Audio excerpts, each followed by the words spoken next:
Hello friend, कसे आहात सगळे? आज मोमोज करायचं ठरलं. त्यासाठी एक वाटी मैदा घेतला आणि त्याला मळून साईडला ठेवून दिलं.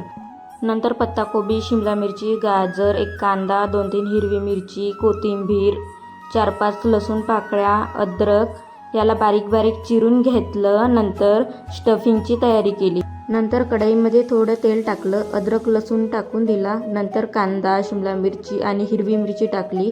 त्याला सॉफ्ट झाल्यानंतर गाजर आणि पत्ताकोबीला पिळून त्यातलं एक्स्ट्रा पाणी काढून टाकलं आणि त्याला पण कढईमध्ये टाकून दिलं.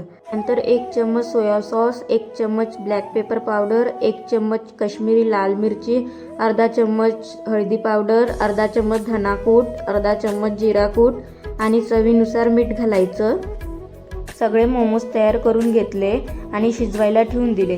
नंतर इकडे मी कुरकुरे मोमोजची तयारी करायला घेतली. 1 चम्मच मैदा, 1 चम्मच कॉर्नफ्लोअर, तिखट, मीठ आणि चवीनुसार मीठ टाकायचं. थोडं पाणी टाकून पातळसर बॅटर तयार करायचं. नंतर या पद्धतीने कुरकुरे मोमोज तयार करून घ्यायचे. मी कुरकुरे मोमोजसाठी कॉर्नफ्लेक्सचा यूज केला. तुम्ही ब्रेड क्रम्स पण यूज करू शकता. नंतर मी फ्राईड मोमोज पण बनवून घेतले. सोबत स्टीम मोमोज पण होते. मोमोज खूप छान झाले. तुम्ही नक्कीच ट्राय करा. आजच्यासाठी एवढंच. थँक्यू. Bye bye.